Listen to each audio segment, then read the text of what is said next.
കോൺഗ്രസ്സുകാരനിലേക്ക് സ്വാഗതം. ഇന്ന് വളരെ ഇൻട്രസ്റ്റിംഗ് ആയിട്ടുള്ളൊരു ഗസ്റ്റാണ് നമുക്കുള്ളത്. ഭൂലോകത്തിൻ്റെ സ്പന്ദനം മാത്തമാറ്റിക്സിലാണെന്ന് പറഞ്ഞ് ചാക്കോ മാഷ് പറഞ്ഞ് കേട്ടിട്ടുണ്ട് അല്ലേ? ഇല്ല, ഭൂഗോളത്തിൻ്റെ സ്പന്ദനം എക്കണോമിക്സ് ആണെന്ന് പറയുന്ന എൻ്റെ ഗുരുനാഥനും കൂടിയായ ശ്രീ കൃഷ്ണകുമാർ സാറിനെയാണ് ഞാനിന്ന് വെൽക്കം ചെയ്യുന്നത്. Welcome sir. നമസ്കാരം. നമസ്കാരം. നമസ്കാരം.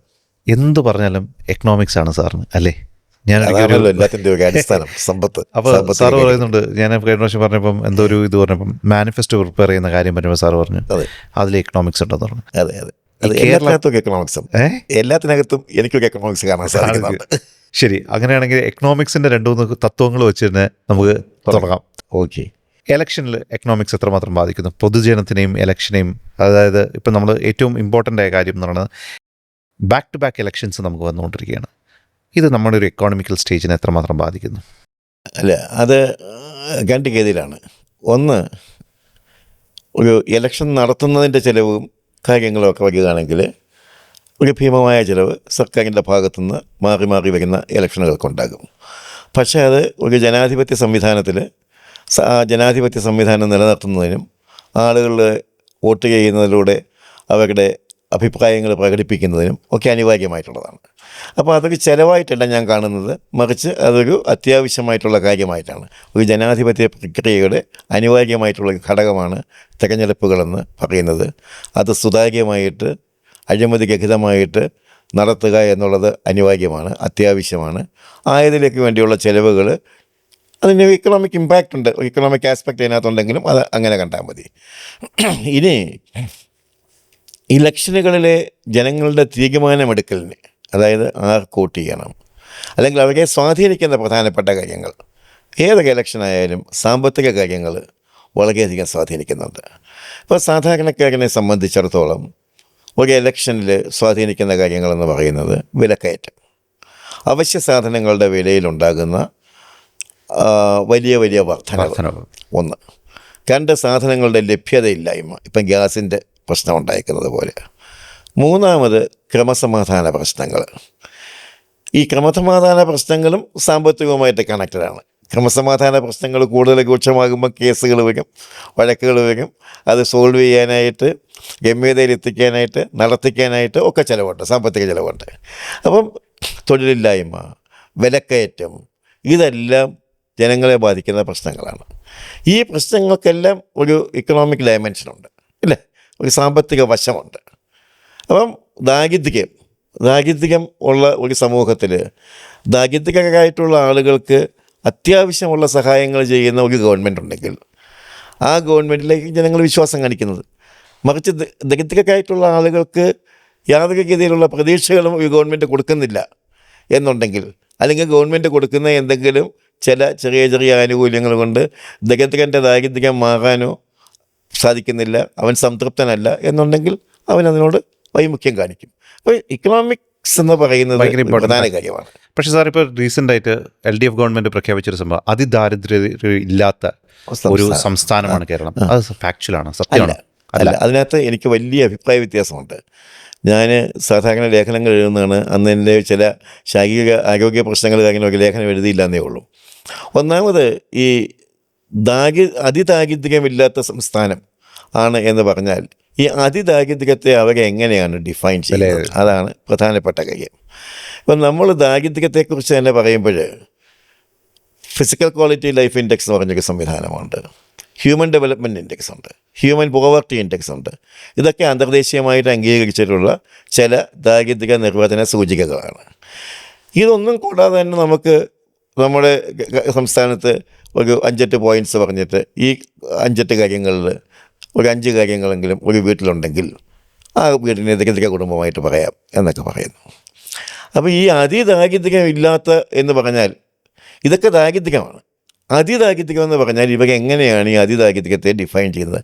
വീടില്ലാത്തവനാണോ, ഭക്ഷണം ഇല്ലാത്തവനാണോ, റേഷൻ കാർഡ് കിട്ടാത്തവനാണോ, എന്താണെന്നുള്ളത് എനിക്ക് ഒരു വാക്ചാതുര്യം മാത്രമേ, ഒരു അവ്യക്തത അവിടെയുണ്ട്. ഇപ്പം ഞാൻ എൻ്റെ ഒരു പ്രോജക്റ്റ് ചെയ്തപ്പോൾ, ഞാനത് ഇപ്പം ദീപ് ചോദിച്ചുകൊണ്ട് മാത്രം പറയുകയാണ്, ഞാൻ ദാരിദ്ര്യത്തെയുമായിട്ട് ബന്ധപ്പെട്ടാണ്, ക്വാളിറ്റി ഓഫ് ലൈഫുമായിട്ട് ബന്ധപ്പെട്ടൊരു പ്രോജക്റ്റാണ് ചെയ്തത്. അപ്പോൾ ആ പ്രോജക്റ്റിനെ ഡെവലപ്പ് ചെയ്ത് അതുമായിട്ട് ബന്ധപ്പെട്ട കാര്യങ്ങൾ തന്നെയാണ് ഞാൻ എൻ്റെ PhD ചെയ്തത്. അപ്പോൾ അവിടെ ഞാൻ ചെയ്തപ്പോൾ ഞാൻ ദരിദ്രരായിട്ടുള്ള ആളുകളെ കണ്ടുപിടിച്ചു. ആ ദാരിദ്ര്യമുള്ള ആളുകളെ കണ്ടുപിടിക്കാൻ വെറും റേഷൻ കാർഡല്ല നോക്കിയത്, 4-5 മാനദണ്ഡങ്ങൾ നോക്കി ഒരു പഞ്ചായത്തിലെ വളരെ ദരിദ്രരായിട്ടുള്ള 100 പേരെ കണ്ടുപിടിച്ചു. വേറൊരു പഞ്ചായത്തിലെ കണ്ടുപിടിച്ചു. അത് വെച്ചാണ് പഠിച്ചത്. പക്ഷേ അത് ചെയ്തു കഴിഞ്ഞപ്പോൾ വളരെ അറിയപ്പെടുന്ന ഇന്ത്യയിലെ ചില സാമ്പത്തിക ശാസ്ത്രജ്ഞന്മാർ തന്നെ എന്നോട് പറഞ്ഞു, പോവർട്ടി അത് പൂവറസ്റ്റ് ഓഫ് ദ പൂവർ, പാവപ്പെട്ടവനിൽ പാവപ്പെട്ടവനെക്കുറിച്ച് പഠിക്കുക. അപ്പോൾ ഇതിൽ നിന്ന് ഞാൻ ഏറ്റവും പാവപ്പെട്ടവനെ കണ്ടുപിടിക്കണം. അപ്പോൾ അതിന് ചില മാനദണ്ഡങ്ങൾ ഞാൻ വച്ചു. ഞാൻ എൻ്റെ ഗവേഷണത്തെക്കുറിച്ച് കൂടുതൽ പറയാനല്ല പോകുന്നത്, മാനദണ്ഡങ്ങൾ വെച്ചു. അങ്ങനെ കണ്ടുപിടിക്കുമ്പോൾ ഈ 100 പേരിൽ ഒരു പഞ്ചായത്തിൽ ഒരു 14-15 പേരും, മറ്റേ പഞ്ചായത്ത് 10-18 പേരും കൂട്ടത്തിൽ ഏറ്റവും ദരിദ്രരാണ്. ഇങ്ങനെ പ്രത്യേകിച്ച് മാനദണ്ഡങ്ങളൊന്നും വയ്ക്കാതെ കേരളത്തിൽ അതിദാരിദ്ര്യമില്ലാത്ത സംസ്ഥാനമാണെന്ന് പറയുന്നതിനകത്ത് ഒന്നാമത് അത് ഈ പറഞ്ഞ പോലെ ഒരു തട്ടിക്കൂട്ട് സംവിധാനമാണ്. രണ്ടാമത് ദാരിദ്ര്യത്തെക്കുറിച്ച് പോലും നമ്മൾ കേരളത്തിൽ കാണുമ്പോൾ ഒറീസയിലെ ദാരിദ്ര്യത്തെയും പിന്നെ മധ്യപ്രദേശിലെ ദാരിദ്ര്യത്തിനെയും കേരളത്തിലെ ദാരിദ്ര്യത്തിനെയും ഒരേ യാഡ് സ്റ്റിക്ക് കൊണ്ട് നമ്മൾ മെഷർ ചെയ്യരുത്. കേരളത്തിലുള്ളവന് വിദ്യാഭ്യാസം കൂടുതലാണ്, കേരളത്തിലുള്ളവന് പിന്നെ ഒരു പൊതുവായിട്ടുള്ള അവബോധം, സോഷ്യൽ കോൺഷ്യസ്നെസ് കൂടുതലാണ്, സാമൂഹ്യ ബോധം കൂടുതലാണ്, അവൻ്റെ ബർത്ത് റേറ്റ് കുറവാണ്, ഡെത്ത് റേറ്റ് കുറവാണ്, ആരോഗ്യ സംവിധാനം ഇപ്പം വെന്റിലേറ്ററിലാണെന്ന് നമ്മൾ പറയുന്നെങ്കിലും ജനറലായിട്ട് നമ്മുടെ ഹെൽത്ത് സ്റ്റാറ്റസ് മെച്ചമാണ്. ഇങ്ങനെ ഒരുപാട് കാര്യങ്ങൾ ഇതൊക്കെ സംസ്ഥാനങ്ങളെക്കാൾ വളരെ മുമ്പിലാണ് നമ്മൾ. അപ്പോൾ അവിടെ ദാരിദ്ര്യം മെഷർ ചെയ്യുന്ന മാനദണ്ഡങ്ങൾ ഉപയോഗിച്ച് ഇവിടെ നോക്കിയിട്ട് ഇവിടെ ദാരിദ്ര്യമില്ല എന്ന് പറയുന്നതിൻ്റെ അർത്ഥമില്ല. കേരളത്തിൻ്റെ പ്രത്യേക സാഹചര്യത്തിൽ കേരളത്തിലെ ദരിദ്രനായിട്ട് കാണുന്നതിന് മാനദണ്ഡങ്ങൾ പോലും മാറ്റണം എന്നുള്ള അഭിപ്രായക്കാരനാണ് ഞാൻ. ഒരു പ്രത്യേക ഇൻഡെക്സ് തന്നെ നമ്മൾ ഫോം ചെയ്യണം. ഇതൊന്നും ഇല്ലാതാണ് നമ്മുടെ സർക്കാരുകൾ പറയുന്നത് ഇവിടെ അതിദാരിദ്ര്യമില്ല എന്ന്. അതൊക്കെ ഈ ഇലക്ഷൻ പൊളിറ്റിക്കലായിട്ടുള്ള അതെ എന്നാണ് ഞാൻ മനസ്സിലാക്കുന്നത്. രസകരമായ പ്രാസങ്ങൾ ഒപ്പിച്ച് ചില പ്രയോഗങ്ങൾ മാത്രമാണ് അതൊക്കെ. പക്ഷേ സാർ, ഇത് പറയുമ്പോഴും ഒരു മുഖ്യമന്ത്രിയോ ഒരു സർക്കാരോ അവരുടെ ആവശ്യങ്ങൾക്കായിട്ട് ചിലവഴിക്കുന്ന സമ്പത്തിനെ കുറിച്ചിട്ട് നമുക്കൊരു ധാരണയുണ്ട്. കാരണം ഇപ്പം ഈ പറയുന്നത് പോലെ കഴിഞ്ഞ 5 വർഷക്കാലം നമ്മൾ കേട്ട ഏറ്റവും കൂടുതൽ PR-ന് വേണ്ടി ഒരു മുഖ്യമന്ത്രിയും ഒരു സർക്കാരും ചിലവാക്കിയ പൈസയെക്കുറിച്ചാണ് നമ്മളിപ്പോൾ പറയുമ്പോഴും. ഭയങ്കര ആരാധനയായ ശ്രീ മോഹൻലാൽ വന്നൊരു 11 ലക്ഷം രൂപ, പിന്നെ ഒരു കാലിത്തൊഴുത്തിന് 45 ലക്ഷം രൂപ, പിന്നെ സ്വിമ്മിംഗ് പൂളിൻ്റെ പൈസ, ഇതെല്ലാം മുമ്പ് ഇതിനേക്കാലം 10% പോലും താഴെ കെ കരുണാകരൻ്റെ കാലഘട്ടത്തിൽ ഉണ്ടായിരുന്നപ്പോഴോ അല്ലെങ്കിൽ പിന്നെ ഉണ്ടായിരുന്നപ്പോഴോ ഒക്കെ തന്നെ സമരം ചെയ്ത ആൾക്കാർ ഇതിനെങ്ങനെയാണ് ഈ ഞാൻ പറയുന്നത് communism is also got a lot to do with economics അല്ലേ? ഡെഫിനറ്റ്ലി. അപ്പം ഈ കമ്മ്യൂണിസ്റ്റ് സർക്കാർ എക്കണോമിക്സിനെ കുറിച്ച് വളരെ ബോധവാന്മാരായിരിക്കണം അല്ലേ, അവരുടെ ഒരു സ്പെൻഡിങ്ങിനെ കുറിച്ചുമൊക്കെ. അപ്പോൾ ഇവർ ഈ കാണിക്കുന്ന സംഭവങ്ങൾ ശരിക്കും പറഞ്ഞാൽ ഘടകവിരുദ്ധത്തിനപ്പുറത്തേക്ക് അവരുടെ ആദർശങ്ങളെ തന്നെ തിരിച്ച് കൊഞ്ഞനം കുത്തുന്ന രീതിയിലല്ലേ? തീർച്ചയായിട്ടും. സംശയം എന്താണ്, അവർക്ക് ആദർശമില്ലല്ലോ ഇപ്പം. അതാണ് ഞാൻ മനസ്സിലാക്കുന്നത്. കാരണം പണ്ടൊക്കെ കാലത്ത് ഈ കമ്മ്യൂണിസ്റ്റ് പ്രസ്ഥാനത്തിൻ്റെ പിന്നിൽ ഒരുപാട് ആളുകളുണ്ടായിരുന്നു. അന്ന് കുറേക്കുള്ള ചൂഷണം ഉണ്ടായിരുന്നു, ദാരിദ്ര്യം ഉണ്ടായിരുന്നു. ഞാൻ കമ്മ്യൂണിസ്റ്റ് പ്രസ്ഥാനത്തിൻ്റെ 10, 20, 30 കൊല്ലം മുമ്പ് അല്ലെങ്കിൽ വളരെ വർഷങ്ങൾക്ക് മുമ്പുള്ള കാലഘട്ടത്തെ ഞാൻ പൂർണ്ണമായിട്ടും നിരാകരിച്ച് സംസാരിക്കുന്നില്ല. കാരണം പല കാര്യങ്ങൾക്കകത്തും കേരളത്തിൽ ഒരു മാറ്റമുണ്ടാക്കുന്നതിനകത്ത് കാലാകാലങ്ങളിൽ വന്ന കമ്മ്യൂണിസ്റ്റ് ഗവൺമെൻറ്റുകൾക്കും ഒരു പങ്കുണ്ടായിരുന്നു. പക്ഷേ അവരുടെ PR വർക്കുകൾ അതുപോലെയുള്ള പല കാര്യങ്ങൾ കൊണ്ട് ഇവിടെ ഉണ്ടാക്കിയ പല നേട്ടങ്ങളും അവർ മാത്രം ഉണ്ടാക്കിയതാണെന്ന് സ്ഥാപിക്കാൻ അവർക്ക് സാധിച്ചു. അല്ലെങ്കിൽ സ്ഥാപിക്കാൻ അവർ ശ്രമിക്കുന്നുണ്ടെങ്കിലും അവരുടെയും പോസിറ്റീവായിട്ടുള്ളൊരു റോൾ ഉണ്ടായിരുന്നു എന്ന് ഞാൻ പറയുന്നു. അല്ലാതെ അവർ ആദ്യം മുതലേ ഇപ്പോഴത്തെ സംവിധാനമായിരുന്നു എന്ന് ഞാൻ പറയുന്നില്ല. അതായത് നമ്മൾ മനസ്സിലാക്കേണ്ട കാര്യം 1956 കേരളം ഉണ്ടായത് മുതൽ ഉമ്മൻചാണ്ടി സർക്കാർ അധികാരത്തിൽ നിന്ന് ഒഴിയുന്നത് വരെയുള്ള കേരളത്തിൻ്റെ മൊത്തം കടം, അതായത് സഞ്ചിത കടം എന്ന് പറയും, ആ സഞ്ചിത കടം 1,56,000 കോടി രൂപയോ മറ്റോ ആയിരുന്നു. കറക്റ്റ് ഫിഗറല്ല ഞാൻ പറയുന്നത്. ഈ 10 കൊല്ലത്തിന് മുമ്പ് പിണറായി വിജയൻ അധികാരത്തിൽ വരുമ്പോൾ.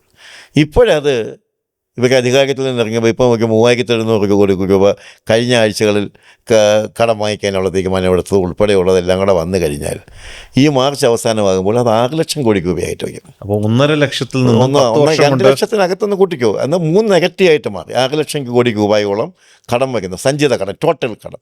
അപ്പം ഇത്രയും കടം വന്നു കഴിഞ്ഞാൽ അതിനകത്ത് അതിനനുസൃതമായിട്ടുള്ള എന്തെങ്കിലും വികസനമോ അടിസ്ഥാനമായ മാറ്റമോ ഈ സംസ്ഥാനത്ത് ഉണ്ടായിട്ടുണ്ടോ എന്ന് ചോദിച്ചാൽ ഇല്ല, ഒന്നും ഉണ്ടായിട്ടില്ല. ഞാൻ പറയുന്ന കാര്യം അതാണ്. പിന്നെ ദീപു ചോദിച്ച ഒരു കാര്യം, ഈ PR വർക്ക്, ഞാൻ കണക്കുകൾ പറയുന്നില്ലെങ്കിലും ഏറ്റവും കൂടുതൽ PR വർക്കിന് വേണ്ടി പണം ചെലവഴിച്ച ഗവൺമെൻറ്റാണ് കഴിഞ്ഞ 10 വർഷത്തെ ഗവൺമെൻറ് PR വർക്കിന്. അതുപോലെ തന്നെ ഈ കരുവന്നൂർ ഉൾപ്പെടെയുള്ള പല അഴിമതി കേസുകൾ എടുക്കുകയാണെങ്കിൽ കോടിക്കണക്കിന് രൂപയുടെ, ആയിരക്കണക്കിന് കോടി രൂപയുടെ അഴിമതികൾക്ക് വിധേയമായിട്ടുള്ള അന്വേഷണങ്ങൾ നടക്കുന്ന ഒരു ഗവൺമെൻറ്, ഒരു ഭരണകൂടമായിരുന്നു. അപ്പോൾ ഇതൊക്കെ പിന്നെ അതായത് നമ്മുടെ ട്രഷറിയെ മാനേജ് ചെയ്യുന്നതിനകത്ത്, ഖജനാവിനെ മാനേജ് ചെയ്യുന്നതിനകത്ത് യാതൊരു തത്വദീക്ഷയുമില്ലാത്ത, യാതൊരു രീതിയിലും നമ്മുടെ ഇല്ലായ്മയെക്കുറിച്ചൊരു ബോധമില്ലാത്ത, നമ്മുടെ വികസനത്തെക്കുറിച്ചുള്ള ഒരു വിഷനില്ലാത്ത ഒരു സർക്കാരായിരുന്നു. പണ്ട് പല കമ്മ്യൂണിസ്റ്റ് ഗവൺമെൻറ്റുകളിലും ഉണ്ടായിരുന്നവർക്ക് ഇതിനേക്കാളും വിഷൻ ഉണ്ടായിരുന്നു. അച്യുതമേനോനെ ഓർക്കാം, അല്ലെങ്കിൽ അതിന് മുമ്പുള്ള പലവൊക്കെ നോക്കാം. ഇതൊരു വിഷനുമില്ല. ഇത്രയും കടം വാങ്ങിച്ചു കൂട്ടുകയാണ് ചെയ്യുന്നത്. എന്നിട്ട് ഇവിടെ വാങ്ങിക്കുന്ന കടത്തിന് മൊത്തം ഇവിടെ PR വർക്കിനും എന്തിനൊക്കെയാണ് പണം ചിലവാക്കുന്നത് നമുക്കറിയാം. ഞാൻ എത്രത്തോളം രാഷ്ട്രീയമായിട്ട് സംസാരിക്കാൻ ഉദ്ദേശിക്കുന്നില്ല. പല ആവശ്യങ്ങൾക്കുള്ള ധൂർത്ത് ചെലവുകളുടെ മൊത്തം ഒരു ഭാഗത്ത് നടത്തിക്കൊണ്ട് ഏറ്റവും ചെറിയ ഉദാഹരണങ്ങളാണ് പറഞ്ഞത്. ഈ കാലിത്തൊഴുത്തുണ്ടാക്കാനും പിന്നെ ലിഫ്റ്റ് പണിയാനും സ്വിമ്മിംഗ് പൂൾ ഉണ്ടാക്കാനും ഒക്കെ. അതുപോലെ ഇപ്പോഴും മുഖ്യമന്ത്രിക്ക് എത്രയോ രൂപ വിലയുള്ള ഒരു കാറ് വാങ്ങിയെന്ന് പറയുന്നത് കേട്ടു. തന്നെയല്ല, കേരളത്തിൽ നാളിതുവരെ ഞാൻ ഒരു മുഖ്യമന്ത്രിയും ഇത്രയും കൂടുതൽ വാഹനങ്ങളുടെ അകമ്പടിയോടുകൂടി യാത്ര ചെയ്യുന്ന കണ്ടിട്ടില്ല. അല്ല, അത് ശരിക്കും കേരളത്തിൽ ആവശ്യമുണ്ട്. ഒന്നുകിൽ മുഖ്യമന്ത്രിക്ക് ജനങ്ങളെ അഭിമുഖീകരിക്കാനുള്ള ഭയം ഉണ്ടായിരിക്കണം, അല്ലെങ്കിൽ അദ്ദേഹം ആഡംബരം പറയാനായിരിക്കണം. അല്ലാതെ ഒരു ആവശ്യമില്ല. ഇതിനു മുമ്പുള്ള ഒരു മുഖ്യമന്ത്രിയും അങ്ങനെ നടന്നിട്ടില്ലല്ലോ. 43 വണ്ടികൾ ഒരു മുഖ്യമന്ത്രി അനുഗമിക്കുക. ഇതിലൊന്നും കമ്മ്യൂണിസ്റ്റുകാർക്ക് പോലും ചോദ്യം ചെയ്യാനില്ല. അതാണ് സാർ നമ്മുടെ ഒരു ഗ്രന്ഥം എന്ന് പറയുന്നത്. ഇപ്പം ക്രിസ്ത്യൻസിന് ബൈബിള്, മുസ്ലിംസിന് ഖുർആൻ, ഹിന്ദുക്കൾക്ക് ഭഗവത്ഗീത, അതുപോലെ കമ്മ്യൂണിസ്റ്റുകാർക്ക് ദസ് ക്യാപിറ്റൽ എന്ന് പറഞ്ഞൊരു സാധനം ഉണ്ടല്ലേ. അപ്പം അതിന് മാനിഫെസ്റ്റോ ഉണ്ട്. അപ്പം അതായിരിക്കണ്ടേ ഇവരുടെ ഒരു ആദർശം. അങ്ങനത്തെ ഒരു ഐഡിയോളജിക്കൽ ബേസ് ഒക്കെ ഇടതുപക്ഷ പ്രസ്ഥാനങ്ങൾക്ക് നഷ്ടപ്പെട്ടു എന്നാണ് ഞാൻ നമ്മൾ പറയുന്നത്. ഇപ്പോൾ ഭരിക്കുന്ന കമ്മ്യൂണിസ്റ്റ് ഗവൺമെൻറ് അല്ല ആണെന്ന് ഞാൻ ഒരിക്കലും തോന്നുന്നില്ല. കാരണം കമ്മ്യൂണിസ്റ്റ് ആശയങ്ങളിൽ നിന്ന് വളരെ ദൂരെയാണ്.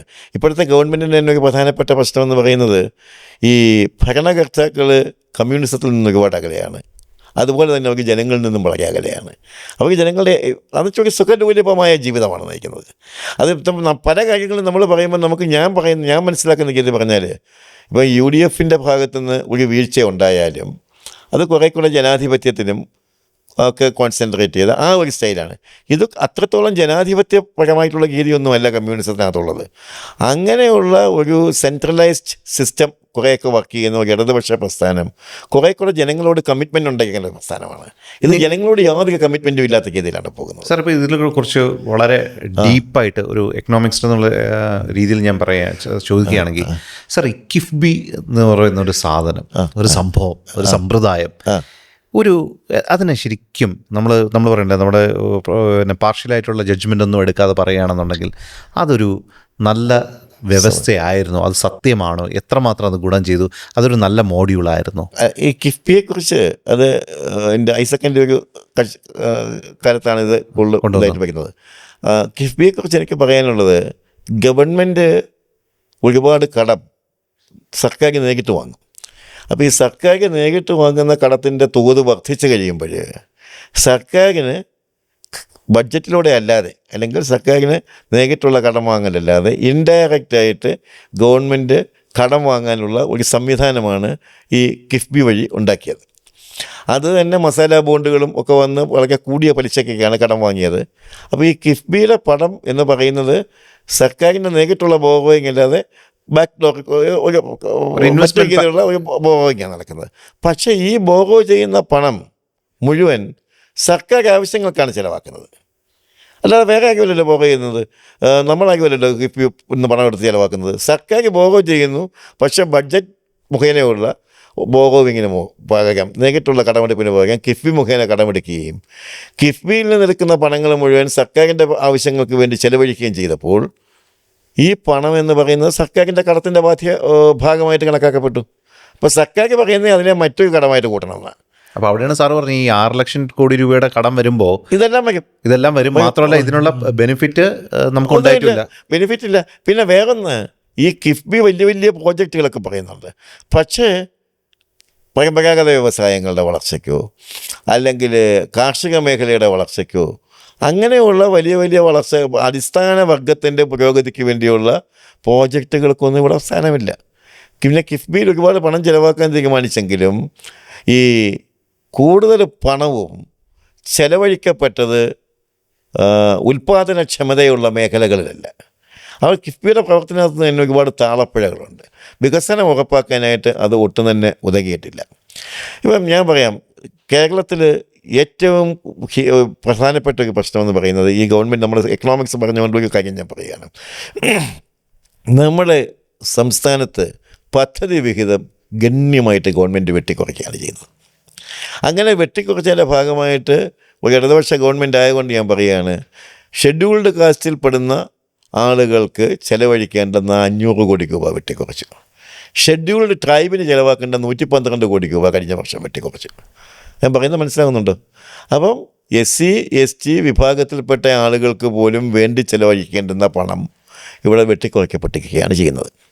പിന്നെ ഏറ്റവും കൂടുതൽ നമ്മൾ ഇത്രയും പറഞ്ഞുകൊണ്ടും ഈ ആതിഥേയ സംസ്ഥാനമല്ല എന്ന് ഡിക്ലെയർ ചെയ്യുന്നതിനകത്ത് കാര്യമുണ്ടോയെന്നും ഒക്കെ ചോദിച്ച് നമ്മൾ ഈ പാവപ്പെട്ട ആൾക്കാരുമായിട്ട് ബന്ധപ്പെട്ട കാര്യങ്ങളിൽ കുറച്ച് സംസാരിക്കുന്നതുകൊണ്ട് ഞാൻ പറയുകയാണ്, പാവപ്പെട്ടവരായിട്ട് നമ്മൾ കണക്കാക്കുന്ന വിഭാഗങ്ങൾ എന്ന് പറയുന്നത് പട്ടികജാതി പട്ടികവർഗത്തിൽപ്പെട്ട ആളുകളാണ്. അവർക്കാണ് കൂടുതൽ സംരക്ഷണം. മറ്റ് അവശ്യ വിഭാഗങ്ങളുമുണ്ട്, ഇവർക്ക് കൂടുതൽ സംരക്ഷണം ആവശ്യമാണ്. പദ്ധതി വിഹിതം വെട്ടിക്കുറച്ചതിൻ്റെ ഭാഗമായിട്ട് ഒരു കമ്മ്യൂണിസ്റ്റ് ഗവൺമെൻറ് ഷെഡ്യൂൾഡ് കാസ്റ്റിന് കൊടുക്കേണ്ടുന്ന പദ്ധതി വിഹിതം 500 കോടി രൂപ വെട്ടിക്കുറച്ചു. ഷെഡ്യൂൾ ട്രൈബിൻ്റെ 112 കോടി രൂപ വെട്ടിക്കുറച്ചു. ഒന്ന്. രണ്ടാമത്, ഈ പാവപ്പെട്ട ആളുകൾക്ക് പണ്ട് നമ്മുടെ രാജ്യത്ത്, നമ്മുടെ സംസ്ഥാനത്ത് അവർക്ക് വരുമാനം കൊടുക്കും, ഭൂമി കൊടുക്കും, തൊഴിൽ കൊടുക്കും. ഇതൊക്കെയാണ് വികസനം, തൊഴിൽ, വരുമാനം. ഇപ്പോൾ ഇവർക്ക് പിന്നെ അവരുടെ പദ്ധതി വിഹിതം വെട്ടിക്കുറച്ചതോടുകൂടി അവരുടെ വികസന സാധ്യതകൾ കുറഞ്ഞു. വികസനം ഉണ്ടാകുന്നില്ല, അവർക്ക് വേണ്ടിയുള്ള വികസനങ്ങൾ ഉണ്ടാകുന്നില്ല. മറ്റേ ഷെഡ്യൂൾ ട്രൈബിനുള്ള സ്പെഷ്യൽ പ്ലാനുണ്ട്, SC പ്ലാനുണ്ട്, അതിനൊക്കെ ചിലവാക്കേണ്ട പണമാണ് ഈ വെട്ടിക്കുറച്ചത്. അപ്പോൾ അവിടെ വികസനം വികടിക്കുന്നു. പിന്നെ പണ്ട് കാലത്ത് ഇവിടെ ഭൂമി കൊടുക്കുമായിരുന്നു. ഇപ്പോൾ ഈ ഗവൺമെൻറ് ഭൂമിയല്ലല്ലോ, ഫ്ലാറ്റല്ലേ കൊടുക്കുന്നത്. പാവപ്പെട്ടവന് ഫ്ലാറ്റാണ് കൊടുക്കുന്നത്. ഫ്ലാറ്റാണ് കൊടുക്കുന്നത്. അപ്പോൾ ഭൂമിയില്ല, വികസനമില്ല. പിന്നെ കൊടുക്കേണ്ടതാണ് തൊഴിലാണ്. തൊഴിൽ കൊടുക്കണമെന്നുണ്ടെങ്കിൽ പബ്ലിക് സർവീസ് കമ്മീഷൻ വഴി നിയമനങ്ങൾ നടക്കണം. പബ്ലിക് സർവീസ് കമ്മീഷൻ വഴി നിയമനം നടന്നാൽ ഇത്ര ശതമാനം SCക്ക്, ഇത്ര ശതമാനം STക്ക്, ഇത്ര ശതമാനം ഇന്ന അവശ്യ വിഭാഗത്തിൽപ്പെട്ടവർക്കുണ്ട്. കൃത്യമായിട്ട് ടെസ്റ്റ് നടത്തി, ഇൻ്റർവ്യൂ നടത്തി വികസനം നിയമനങ്ങൾ നടക്കുകയാണെങ്കിൽ അവർക്കൊക്കെ ജോലി കിട്ടും. അവർക്ക് ജോലിയില്ല. ഇപ്പം പ്രോജക്റ്റുകളാണ്, കിഫ്ബി പ്രോജക്റ്റുകൾ വഴിയാണ് നിയമനം. പിന്നെ എന്തെങ്കിലും നിയമനം ഉണ്ടെങ്കിൽ പിൻവാതിലൂടെ നടത്തുന്നത്. അപ്പോൾ ചുരുക്കി പറഞ്ഞാൽ ഏറ്റവും ആവശ്യകമായിട്ടുള്ള ആളുകൾക്ക്, SC ST വിഭാഗത്തിൽപ്പെട്ടവർക്ക് വികസനമില്ല, ജീവിക്കാൻ തൊഴിലില്ല, കൃഷി ചെയ്യാൻ ഭൂമിയില്ല. ഇതാണ് ഇപ്പോഴത്തെ അവസ്ഥ. പിന്നെ അവസാനം വന്നപ്പം ഗവൺമെൻറ് ഈ കാലം കഴിഞ്ഞ് അടുത്ത ഇലക്ഷനിലേക്ക് വരുന്ന സമയമായപ്പോഴത്തേക്കും പെട്ടെന്ന് ഒരു വലിയ മാറ്റം ഉണ്ടാക്കി. എനിക്കതിനകത്താണ് കൂടുതൽ അതിശയമുള്ളത്. ജീവനക്കാരുടെ DA വർഷങ്ങളായിട്ട് കൊടുക്കാനുണ്ടായിരുന്ന DAയും DRും പെട്ടെന്ന് കൊടുക്കാൻ തീരുമാനിക്കുകയും വർഷങ്ങളായിട്ടുള്ള കുടിശ്ശിക 8 ഇൻസ്റ്റാൾമെൻ്റായിട്ട് കൊടുക്കുമെന്ന് പറയുകയും ചെയ്തു. മാർച്ചിൽ ഒരു ഇൻസ്റ്റാൾമെൻറ്റ് കൊടുത്തു, ഇപ്പോൾ എന്താണ്ട് ഏപ്രിലിൽ ബാക്കി കൊടുക്കും. തെരഞ്ഞെടുപ്പ് മുന്നിൽ കണ്ടുകൊണ്ട് അത് കഴിഞ്ഞിട്ട് പിന്നെ പല മാറ്റങ്ങളും ഇതുപോലെ പെട്ടെന്ന് ഉണ്ടാക്കി. ഇതാണ് പ്രധാനമായിട്ട്. അപ്പോൾ എനിക്ക് ചോദിക്കാനുള്ളത്, ഇത്രയും നാൾ ദാരിദ്ര്യമുള്ള ഒരു സംസ്ഥാനം എങ്ങനെയാണ് ഓൾ ഓഫ് എ സഡൻ ഇത്രയും പണം കൊടുക്കാൻ പറ്റുന്നത്? ഗവൺമെൻറ്റിന് ലോട്ടറി വരും ഓടിച്ച്? ഇല്ലല്ലോ. അപ്പോൾ ഇവിടെ എല്ലാം ഒരു ഇക്കണോമിക് മിസ്മാനേജ്മെൻറ്റും അതുപോലെ തന്നെ ആളുകളെ എന്താണ് ഒരു ഒരു ഒരു ഒരു കബളിപ്പിക്കുക എന്ന് പറഞ്ഞാൽ സാമ്പത്തികമായിട്ടല്ല, ആളുകളെ പറ്റിക്കുന്ന രീതി, ആളുകളെ പറഞ്ഞ് വിശ്വസിപ്പിക്കുന്ന രീതിയാണ്. ഒന്നുകിൽ പണ്ട് ഇവിടെ കടവില്ലായിരുന്നു, ആർട്ടിഫിഷ്യലായിട്ട് ഉണ്ടാക്കിയ ഒരു ദാരിദ്ര്യമായി നിൽക്കണം ഇത്രയും നാൾ കൊടുക്കാതിരിക്കുന്നത്. അല്ലെങ്കിൽ ഞാൻ പറഞ്ഞ പോലെ സർക്കാരിന് എന്തെങ്കിലും ലോട്ടറി അടിക്കുകയോ എന്തെങ്കിലും കിട്ടണം. അല്ലെങ്കിൽ എല്ലാ പണങ്ങളും എങ്ങനെ കൊടുക്കും തിരിച്ചിപ്പോൾ? സാർ, ഇപ്പോൾ അതുപോലെ തന്നെ ഇപ്പം ഇത്രയും കടം ഉണ്ടാക്കി വെച്ചു. ഇനി ഒരു കോൺഗ്രസ് സർക്കാരാണ് ഭരണത്തിൽ വരുന്നതെന്ന് വെക്കുക, അങ്ങനെ വരികയാണെങ്കിൽ തന്നെ ഈ കടത്തിനൊക്കെ ഉത്തരം പറയേണ്ടത് വരുന്ന സർക്കാരല്ലേ? അടുത്തവരുടെ തലയിലാണ് വരുന്നത്. ഒന്നാമത് ഗവൺമെൻറ് ഈ കഴിഞ്ഞ 10 വർഷത്തെ ഇടതുപക്ഷ ഗവൺമെൻറ്റിനെ സംബന്ധിച്ചിടത്തോളം വരുമാനം വർദ്ധിപ്പിക്കുവാനുള്ള കാര്യങ്ങൾ, ഇപ്പോൾ ഒരു ഗവൺമെൻറ്റിന് കടം വരും. എല്ലാ ഗവൺമെൻറ്റിനും മിച്ച ബഡ്ജറ്റ് വേണമെന്നോ അല്ലെങ്കിൽ മിച്ച ബഡ്ജറ്റാണ് ഏറ്റവും നല്ലതെന്നൊന്നും ഞാൻ പറയുന്നില്ല. കടബാധ്യത ഉണ്ടാകും. പക്ഷേ ഈ കടം ലഘൂകരിക്കാനും ഒക്കെ ഉള്ള ഒരു ശ്രമം ഉണ്ടാകണം. അതിന് പല മാർഗങ്ങളുണ്ട്. ആ മാർഗങ്ങൾ ഈ സർക്കാർ ശരിയായിട്ട് ഉപയോഗിച്ചില്ല. ഇപ്പം പല സാധനങ്ങളുടെയും ഉൽപ്പാദനം, ഈ കമ്പി, സിമൻറ്റ്, ഇങ്ങനെയൊക്കെയുള്ള സാധനങ്ങളുണ്ട്. ആ മേഖലകളുടെയൊക്കെ ഉൽപ്പാദനത്തിന് വേണ്ടി കൂടുതൽ പണം ചിലവഴിച്ചാൽ കൂടുതൽ വിൽപ്പനയും കൺസ്ട്രക്ഷൻ വർക്കുകളും ഒക്കെ നടക്കുന്നതാണ്. അതിനൊന്നും കൊടുക്കേണ്ടെന്ന പ്രാധാന്യം കൊടുത്തില്ല. പിന്നെ നികുതി പിരിക്കാവുന്ന രീതിയിൽ പിരിച്ചില്ല. ഇപ്പോൾ സ്വർണത്തിൻ്റെ നികുതി എടുക്കാം. 2020 സ്വർണത്തിനുണ്ടായിരുന്ന വിലയും ഇന്ന് സ്വർണത്തിനുള്ള വിലയും തമ്മിൽ നോക്കിയാൽ 2020 ഒരു 2-3 ഇരട്ടി വിലയായിട്ടുണ്ട് ഇപ്പോൾ. പക്ഷേ 2020 അതേ നികുതിയാണ് ഇപ്പോഴും കിട്ടുന്നത്. അപ്പോൾ അതൊക്കെ ആ സോഴ്സിലൂടെ കിട്ടുന്ന വരുമാനം ശരിയായ രീതിയിൽ, ശാസ്ത്രീയമായ രീതിയിൽ പിരിച്ചെടുക്കാൻ ഗവൺമെൻറ്റിന് താല്പര്യമില്ല. അതൊന്ന്. പിന്നെ ഈ സർക്കാരിൻ്റെ കാലത്താണ് മദ്യത്തിന് ഏറ്റവും കൂടുതൽ വില വർദ്ധിപ്പിച്ചത്. ഓരോ വർഷങ്ങളിലായിട്ട് വില വർദ്ധിപ്പിച്ചു.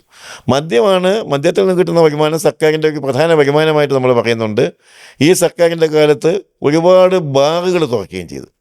അപ്പം കൂടുതൽ ബാറുകൾ തുറന്നു, മദ്യത്തിൻ്റെ വില വർദ്ധിപ്പിച്ചു. പക്ഷേ 5 കൊല്ലം മുമ്പുള്ള വരുമാനം മാത്രമേ മദ്യത്തിൽ നിന്ന് ഇപ്പോഴും കിട്ടുന്നുള്ളൂ. അപ്പം ഞാനിത് 1-2 എക്സാമ്പിൾ മാത്രം പറയുകയാണ്. അപ്പം മദ്യത്തിൻ്റെ വില കൂട്ടുകയും ബാറുകളുടെ എണ്ണം കൂട്ടുകയും ചെയ്തിട്ടും മദ്യത്തിൽ നിന്ന് ശരിയായ രീതിയിലുള്ള വരുമാനം കിട്ടുന്നില്ല. പിന്നെ നമ്മുടെ നികുതി പിരിവിനകത്ത് ഒരുപാട് ഉദാസീനതകൾ, വീഴ്ചകളുള്ളതുകൊണ്ട് നികുതി കുടിശ്ശിക ഒരുപാട് പിരിച്ചെടുക്കാനുണ്ട്. അപ്പോൾ ഈ പറയുന്ന ഈ കടത്തിൻ്റെ ഒരു അത്യാവശ്യം ഈ നികുതി പ്രോപ്പറായിട്ട് നികുതി കുറച്ച് ചെയ്യാം വൃത്തിയായിട്ട്. പിന്നെ വേറൊന്ന്, GSTയുടെ പഴയ സ്ലാബുകൾ മാറ്റിയിട്ട് ഇപ്പോൾ സ്ലാബുകളുടെ എണ്ണം കുറച്ചു. എണ്ണം കുറച്ച് കഴിഞ്ഞപ്പോൾ സ്വാഭാവികമായിട്ടും സംസ്ഥാന സർക്കാരുകളുടെ വരുമാനം കുറയും, ഞാൻ സമ്മതിച്ചു. പക്ഷെ സംസ്ഥാന സർക്കാരുകളുടെ വരുമാനം കുറഞ്ഞാൽ ആ വരുമാനം ജനങ്ങളുടെ കയ്യിലല്ലേ ഉള്ളത്. അതെ, ഞാൻ കൊടുക്കുന്ന ടാക്സ് കുറയുമ്പോഴല്ലേ ഗവൺമെൻറ് വരുമാനം കുറയുന്നത്. ആ കയ്യിലുള്ള കാശ് മാർക്കറ്റിൽ വരണം. മാർക്കറ്റിൽ വരികയും ആളുകൾ സാധനങ്ങൾ വാങ്ങുകയും കൂടുതൽ ഇൻവെസ്റ്റ്മെൻറ്റ് നടത്താൻ തയ്യാറാവുകയും ഒക്കെ ചെയ്യുമ്പോഴാണ് വികസനം ഉണ്ടാകുന്നത്. തൊഴിലവസരങ്ങളുണ്ടാകും, പുതിയ സാധനങ്ങൾ ഉൽപ്പാദിപ്പിക്കപ്പെടും, ഉള്ള സാധനങ്ങളുടെ ഉൽപ്പാദനം വർദ്ധിക്കും, കമ്പോളങ്ങൾ വിപുലീകരിക്കപ്പെടും. ഇങ്ങനെ ഒരുപാട് മാറ്റങ്ങളുണ്ടാകും. ഈ പണം മാർക്കറ്റിൽ എത്തിക്കാനുള്ള സംവിധാനമൊന്നും ഗവൺമെൻറ്റിൻ്റെ ഭാഗത്തു നിന്നില്ല. പണ്ട് കെയ്ൻസ് പറഞ്ഞിട്ടുണ്ട്. കെയ്ൻസ് എന്ന് പറയുന്ന ഒരു ഇക്കോണമിസ്റ്റ് 1930കളിൽ മറ്റേ ഗ്രേറ്റ് ഡിപ്രഷൻ്റെ കാലത്ത് ഇൻവെസ്റ്റ്മെൻറ്റിൻ്റെ പ്രാധാന്യം പറഞ്ഞു. ഈ ഗവൺമെൻറ് ഏതൊക്കെയോ വിദേശ രാജ്യങ്ങളിലും ഗൾഫ് രാജ്യങ്ങളിലുമൊക്കെ പോയി ഇൻവെസ്റ്റ്മെൻറ്റ് മീറ്റുകളൊക്കെ നടത്തുകയും ഇവിടെ ഒരുപാട് ഇൻവെസ്റ്റ്മെൻറ്റ് നടത്താൻ ശ്രമിക്കും എന്നൊക്കെ പറഞ്ഞ് മന്ത്രിമാരെല്ലാം കുടുംബസമേതം ഗൾഫിലൊക്കെ പോയി, നമുക്കറിയാവുന്നതാണ്. അവിടെയൊക്കെ പോയിട്ട് എന്ത് നടന്നു? ഇവിടെ ഉള്ള പണം പോലും മാർക്കറ്റിൽ കൊണ്ടുപോകാൻ സാധിക്കുന്നില്ല. ഒരു ഇൻവെസ്റ്റ്മെൻറ്റ് ഫ്രണ്ട്ലി സ്റ്റേറ്റായിട്ട് ഇപ്പോഴും ഇതിനെ മാറ്റാൻ പറ്റിയിട്ടില്ല. അപ്പം ഇതിനൊരു വൈൻഡപ്പ് എന്നുള്ള രീതിയിൽ ഞാനിപ്പം ഈ സമയപരിമിതി കുറവ് കാരണമോ ഒക്കെ ഞാനൊരു ഷോർട്ടായിട്ട്, അതായത് ഒരു കുറച്ചും കൂടെ ജനങ്ങൾക്ക് കേൾക്കാൻ താല്പര്യമുള്ള രീതിയിൽ ഞാൻ ഓരോ പ്രോജക്റ്റുകളുടെയും ഓരോ പേരുകൾ പറയുമ്പോൾ കമ്മ്യൂണിസ്റ്റ് സർക്കാരോ അല്ലെങ്കിൽ ഇപ്പോഴുള്ള സർക്കാർ അതിന് കണ്ട കുഴപ്പം സാറിനൊരു ഒറ്റ വേർഡിലോ ചെറിയ സെൻറ്റൻസിലോ പറയാൻ കഴിയുമെന്ന് നമുക്ക് ശ്രമിക്കാം.